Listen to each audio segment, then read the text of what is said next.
प्रत्येक मुलासाठी त्याचा पहिला हिरो हा त्याचा बाप असतो. आणि खरं सांगू, बाप हा नेहमीच बाप असतो. मग तो भले मोठा डॉक्टर असेल किंवा मोठा इंजिनियर असेल, साधा कारकून असेल किंवा मोठा गँगस्टर असेल, बाप हा बाप असतो आणि तो हिरो असतो.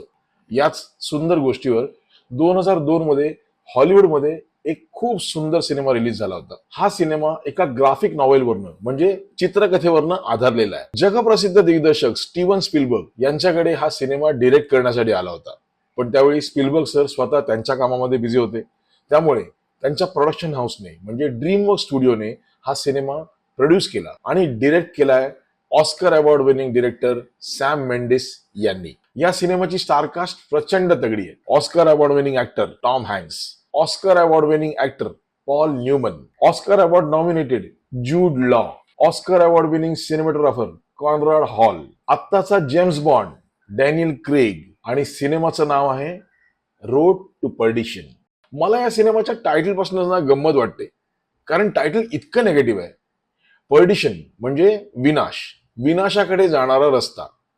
इतकं नेगेटिव्ह टायटल कुणी आपल्या सिनेमाचं का ठेवेल? पण त्या ग्राफिक नॉवेलचं टायटल हे आहे, म्हणून सिनेमाचं टायटल पण सेम आहे, रोड टू पर्डिशन. हा सिनेमा प्रत्येक मूव्ही बफने अनेक वेळा पाहिला असेल आणि जर बघितला नसेल तर पुन्हा पुन्हा बघायला काहीच हरकत नाही. इतका सुंदर सिनेमा आहे. या सिनेमाने त्या वर्षीचे सगळे रेकॉर्ड्स मोडले आणि क्रिएटिव्हिटीचे सगळे रूल्स तोडले. ही गोष्ट आहे मायकल सुलिव्हन म्हणजे टॉम हँक्स आणि त्याचा मुलगा मायकल ज्युनियर या बाप लेकांची. मायकल ज्युनियरला सतत कुतूहल आहे की आपला बाप नेमकं काय काम करतो. पण त्याचा बाप मायकल सुलिव्हन हा बाहेरून जरी शांत दिसत असला तरी तो एक हिटमॅन आहे, शार्प शूटर आहे. आयर्लंड मधल्या एका माफिया गँगसाठी तो काम करतोय. त्याचा बॉस आहे जॉन रूनी म्हणजे पॉल न्यूमन. मायकलची आपल्या बॉसवर प्रचंड निष्ठा आहे आणि बॉसचं जॉन रूनीचं मायकलवर आपल्या मुलापेक्षाही जास्त प्रेम. आणि हीच रिलेशनशिप बॉसचा सख्खा मुलगा कॉनर म्हणजेच डॅनियल क्रेग याला प्रचंड खटकत असते. कॉनर अतिशय इगोइस्टिक आहे. आपला बाप आपल्यावर प्रेम करत नाही, मायकलवर जास्त प्रेम करतो या भावनेने तो खूप इन्सिक्युअर आहे. आणि एक कारण घडतं. ज्युनियर मायकल आपल्या बापाला म्हणजे मायकलला फॉलो करत करत जातो आणि एक हत्याकांड बघतो जे त्याचा बाप मायकल आणि कॉनर हे दोघे मिळून करतायत. आणि कॉनरला कारणच मिळतं मायकलच्या कुटुंबाला संपवण्याचं. कारण माफियामध्ये रूल असा आहे की पुरावे मागे ठेवायचे नाही. आणि इथे सुरू होतो प्रवास एका बापाचा म्हणजे मायकलचा आपल्या मुलाचा जीव वाचवण्यासाठी. आणि आपल्या मुलाचा जीव वाचवण्यासाठी त्याला कॉनरला मारणं गरजेचं आहे. पण कॉनरचा बाप म्हणजे मायकलचा बॉस याला माहिती आहे की जर आपल्या मुलाचा म्हणजेच कॉनरचा जीव वाचवायचा असेल तर मायकलला मारणं गरजेचं आहे. म्हणून त्याने काळजावर दगड ठेवून मायकलला मारण्याची सुपारी दिली आहे. आपल्या मुलाच्या उज्ज्वल भविष्यासाठी आपल्या गुन्हेगारी भूतकाळाची किंमत चुकवणाऱ्या बापाची गोष्ट आहे रोड टू पर्डिशन. जसं मी म्हणालो ना, फिल्म मेकिंगचे सगळे रूल्स तोडून या फिल्मला सुरुवात होते. कोणतीच ड्रामॅटिक बिगिनिंग नाही. प्रत्येक कॅरेक्टर सेटअप करत करत जवळजवळ 40व्या मिनिटाला सिनेमाची गोष्ट सुरू होते, जेव्हा मायकल ज्युनियर आपल्या बापाला कुणाची तरी हत्या करताना बघतो. पण त्या आधीची 40 मिनिटं आपल्याला प्रत्येक कॅरेक्टरच्या जवळ नेतात. फिल्म सुरूच होते ज्युनियर मायकलच्या व्हॉइस ओव्हरने. ज्युनियर मायकलला सतत कुतूहल आहे की आपला बाप म्हणजे टॉम हँक्स नेमकं काय काम करतो. आपल्या बापाला तो नेहमी सर म्हणून हाक मारतो. जर तुम्ही नीट बघाल तर बाप लेकाच्या नात्यामध्ये सतत एक ऑब्स्ट्रक्शन आहे आणि हे ऑब्स्ट्रक्शन कंपोजिशन्स मधून पण दिसतं. टॉम हँक्सचे सगळे शॉट्स आयदर विंडोज मधनं आहेत किंवा डोरवेज मधनं आहेत, but there is an obstruction. आणि टॉम हँक्स हा सतत त्याच्या बॉसच्या सावलीत आहे. त्यामुळे जर तुम्ही लाइटिंग वाईज बघाल तर टॉम हँक्स सतत शॅडो मधून लाईट मध्ये एंटर करतो. टॉम हँक्स आणि त्याचा बॉस पॉल न्यूमन या दोघांचं नातं अगदी बाप मुलासारखं आहे हे दाखवायला फिल्मच्या सुरुवातीलाच एक खूप सुंदर सिक्वेन्स लाईनअप केलाय. पॉल न्यूमन पियानो वाजवतोय, त्याच्याबरोबर टॉम हँक्स पियानोची एक नोट बॉस वाजवतो, पुढची नोट टॉम हँक्स वाजवतो आणि असं करत करत खूप सुंदर मेलोडी तयार होते. एकही शब्द न बोलता दोघांची रिलेशनशिप खूप सुंदररित्या एस्टॅब्लिश होते. पण बॉसचा खरा मुलगा डॅनियल क्रेग याला ही रिलेशनशिप आवडत नाही. हे खूप सटल पद्धतीने दाखवलंय. अगदी हा पियानोचा पहिला सिक्वेन्स बघा. पॉल न्यूमन टॉम हँक्स पियानो वाजवत आहेत डॅनियल क्रेग बॅकग्राऊंड मध्ये आहे. त्याला कॅमेरा पण इम्पॉर्टन्स देत नाहीये. बिझनेस मीटिंग मध्ये आपला बाप टॉम हँक्सच्या खांद्यावर हात ठेवून निघून जातो. हे पण फक्त एका सिम्पल शॉट मध्ये फोकस शिफ्ट करून दाखवलंय. पण त्याच वेळी डॅनियल क्रेगच्या फेसचं लाइटिंग बघा. Top light, heavy shadows under eyes, that makes him devil.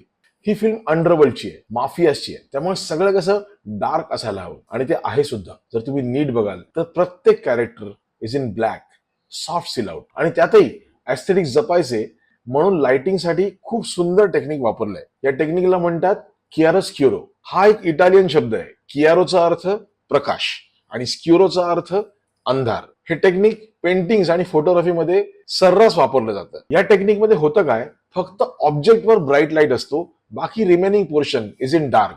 त्यामुळे ना एक ड्रामॅटिक कॉन्ट्रास्ट क्रिएट होतो. जर तुम्ही या टेक्निक बद्दल अजून वाचलत ना तर तुम्हाला कळेल त्यावेळेचे चित्रकार म्हणजे दा विंची, रॅमरॉ यांनी या टेक्निकचा खूप सुंदररित्या वापर केलाय. या फिल्मच्या व्हिज्युअल रेफरन्सिंग साठी सुद्धा एडवर्ड हॉपर नावाचे पेंटर्स आहेत, त्यांच्या पेंटिंगचा लाइटिंग रेफरन्सेस साठी खूप वापर केलाय. प्रत्येक set is dark background, almost black and white.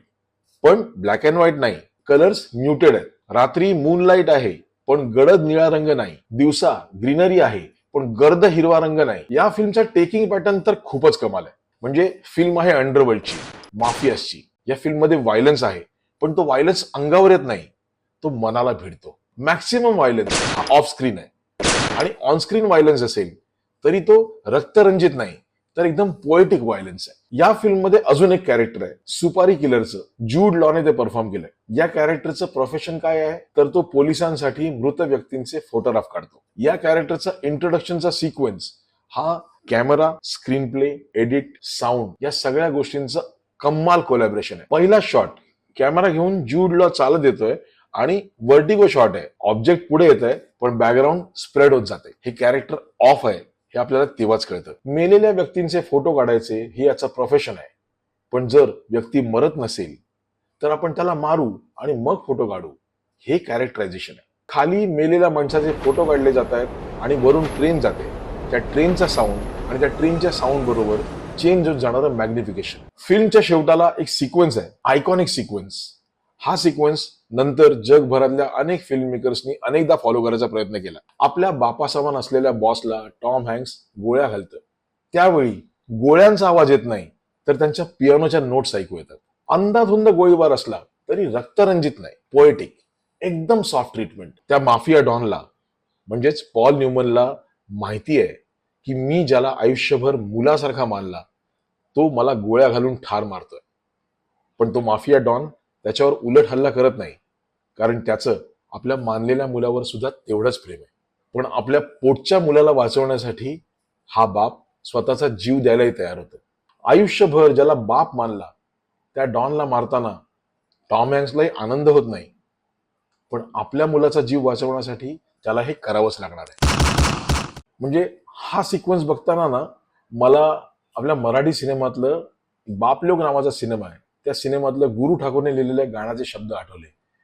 घडीभर तू थांब जरा, ऐक त्याची धापर, लई अवघड हाय गड्या, उमगाया बापर. वा. बाप लोकांनी बनवलेला बाप सिनेमा रोड टू पर्डिशन युट्यूबवर अवेलेबल आहे, प्लीज बघा.